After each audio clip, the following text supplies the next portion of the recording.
Magandang gabi Pilipinas, ito ulit ang inyong lingkod Mike Padawan, nagbabalik sa ating tropical weather analysis ngayong araw ng Biyernes hanggang Lunes, Agosto 21 hanggang 24, 2020. At itong Tagalog version ay pinaglilingkod sa inyo ng Typhoon2000.com, ang unang website sa Pilipinas ukol sa mga bagyo. Umpisa natin ang update, ito ang ating latest GovSat ngayong araw ng Biyernes hanggang bukas Sabado. Nakita po natin ang aktibong low pressure area si 90W ay umakyat na po pahilaga at nagsisimula po siyang umalis sa may Batanes at Bubuyong Group of Islands. Dumana ito malapit sa silangan ng Basco Batanes, around more than 100 kilometers to the east kaninang umaga hanggang tanghali. Sa mga oras na ito, papasok na po siya sa East Taiwan Sea, dito po sa may bahagi nito. At nandito po siya na yon sa mga oras na ito. Isa na po siyang aktibong LPA na mataas ang tsansa na maging bagyo, more than 65%. At posibleng magiging bagyo po siya bago po siya mag-exit ng PAR. So pwede po siyang bigyan ng pangalan kapag in-upgrade na ito ng ating National Weather Bureau, Pag-asa, sometime tonight or early tomorrow morning. So bibigyan po ito ng local name as Igme. Okay? Pang-siyam na bagyo po sa Pilipinas ngayong taong 2020. Medyo below average po tayo na yun. At sa mga nagtatanong kung mag-i-issue tayong storm updates, hindi na po tayo mag-i-issue since palabas na po ito ng PAR. So, kung gusto niyo na pinaka-latest update, mag-proceed po kayo sa ating official Weather Bureau, Pag-asa, sa mga latest updates sa bagyong Igme. Simula na yung gabi or early tomorrow morning. Ang Typhoon 2000, mag-i-issue naman po tayong updates kapag may threat po sa Pilipinas. Okay? Pero kung papalabas na po siya, wala naman po yung threat, hindi na po tayo mag-i-issue. Ganun po ang policy ng ating website. So, yung Typhoon2000.com, maglalagay pa rin tayo dun kung ano yung bagyo, nasaan siya, pati yung mga iba-ibang agencies. Kasi portal po siya. Lahat ng mga agencies nilalagay po natin dyan. Okay? So, nandito po siya na yon, northeast of Basco na po, pero yung kanyang rain bands at yung monsoon trough ay patuloy pa rin magbibigay po ng masungit na panahon sa extreme northern Luzon, lalo na sa may Batanes at Babuyang Group of Islands. At dahil po sa paggalaw nito patong katimugang bahagi po ng isla ng Hapon, ay inaasahan po itong ipapaibayo po. At lumakas na po yung hanging habagat at nagbibigay po ito ng mga on and off rains sa malaking bahagi po ng Luzon, lalo na po sa may kanluran bahagi po ng Central at Northern Luzon. So susunod na mga ilang araw. At dito naman po sa Metro Manila at ibang panig po ng Southern Tagalog provinces ay medyo nagsimula na po mag-improve ang panahon, although may mga showers pa rin na inaasahan ngayong gabi dahil po sa habagat. Samantala, ang Mimaropa, ang Bicol Region, Visayas ay nasa influensya na lang po ng mahinang habagat o yung southwesterly surface wind flow. Hindi gaya kagabi, overnight medyo on and off po yung mga malalakas na ulan dito sa Kabikulan dahil po sa habagat. At ngayon po ay mahina na po siya at sumilip na po ang haring araw, maganda na po ang panahon at although medyo mahangin, tamang-tama po ang type of weather. At may mga chances pa rin po mga isolated thunderstorms o mga pag-ulan sa gabi sa ibang areas po nitong mga affected areas ng mahinang habagat. Dito po sa Mindanao, maganda po ang panahon. Pagdating ng hapon ng gabi, may mga inaasahan pa rin mga localized convective thunderstorms. Okay? At sa labas ng ating bansa, all clear po. Meron po ditong mahinang LPA. Actually, mahina po ito.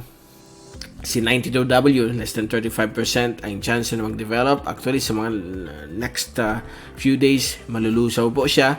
Meron po itong mahabang surface trough. Hindi natin masyadong pinakita dahil hindi naman po yan makakapekto sa ating bansa. Dito lang po yan sa may karagatan po ng Western Pacific.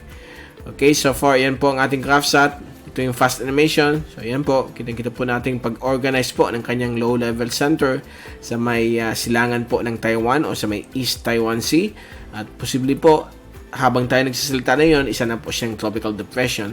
So, inaasahan po na yung gabi magiging 9W po siya. 9W, pang-siyam na bagyo po sa Western Pacific under sa JTWC o Joint Typhoon Warning Center. At sa Pag-asa, posible maging Igme. So, yan po yung habagat. At kung titingnan natin yung zoom in satellite animation, kitang-kita po natin dito yung mga mapupulang areas po.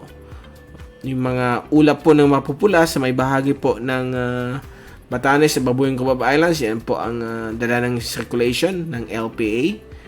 At yung habagat, ito po, apektado po ng habagat ang Ilocos Region, Cagayan Valley, at dito rin po sa may Pangasinan, at portions po ng Benguet, at gayon din po sa may kanluran bahagi po ng Bataan at Zambales dahil po sa habagat.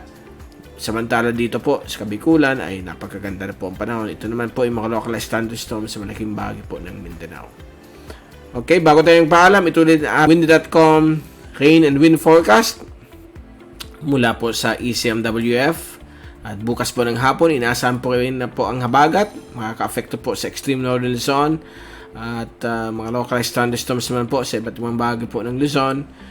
At dahil po sa habagat, dito rin po sa Bicol region, may mga possible isolated thunderstorms dahil po sa southwest to the southeast wind flow. Sa Visayas din po at Mindanao, yung convective local thunderstorms. At pagdating po ng linggo, ganun pa rin po ang situation. Meron pa rin tayong habagat dito sa may dulong hilagang Luzon. Mga localized thunderstorms naman po sa hapon ng gabi sa may malaking bahagi po ng Luzon, kasama po ang Bicol. At dito rin po sa may area po ng Palawan, Visayas at local thunderstorms naman po sa may hilagang bahagi po ng Mindanao at Zamboanga Peninsula. Although itong mga thunderstorms nito isolated, pwede yung isang area ng Kabikulan walang ulan, yung katabi may ulan. So, ganun po ang mga isolated thunderstorms kapag wala po tayong weather systems.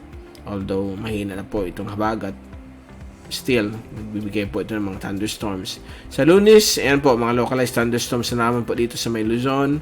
Patuloy pa rin nangyayari po paghapon o gabi. At dito rin sa Kabikulan, Mimaropa, Visayas, at Mindanao. So, yan po, dulot na ng mga localized thunderstorms dito po. Southwesterly southeast wind flow pa rin. At extreme northern Luzon, affected pa rin ng habagat. Dahil po habang nandyan po ang bagyo o magiging soon to be, bagyong Igme o 9W, ay patuloy pa rin ihahatak po ang habagat. And tandaan po natin, ayun po, Agosto, ito po yung pinaka-peak ng habagat. Although mahina na yan because of the impending La Nina phenomenon, kaya medyo nare-restrict lamang po ang habagat sa may bahagi po ng Indian Ocean, North Indian Ocean at Bay of Bengal hanggang dito po sa may Indochina, sa may area po ng Southeast Asia like Thailand and Malaysia hanggang dito sa may bahagi po ng Cambodia, Vietnam hanggang doon lamang po. Although may nakaka-penetrate po na habagat dito sa atin dahil po kapag may mga LPA o bagyo, nagkakaroon ng secondary flow po sa atin. Pag nawala naman yung bagyo, balik na naman po tayo sa tahimik na weather conditions. Normal na naman po at mainit. Although napapansin natin medyo nababawasan po ang init pag may mga localized thunderstorms. Okay, so there you go. Yan po ang ating tropical weather analysis. Dito po sa ating weather channel, Mr. Typhoon. Pinaglilingkod sa inyo ng typhoon2000.com. At babalik ulit tayo sa darating na Lunes para ibigay sa inyo yung pinaka-latest update sa ating panahon. Mula sa Typhoon 2000, ito si Mike Padron papaalam. Mag-iingat po tayong lahat. Have a happy weekend to all. Be #WeatherWiser and #TyphoonWiser at maraming salamat po sa pagpanood nyo sa aming weather channel.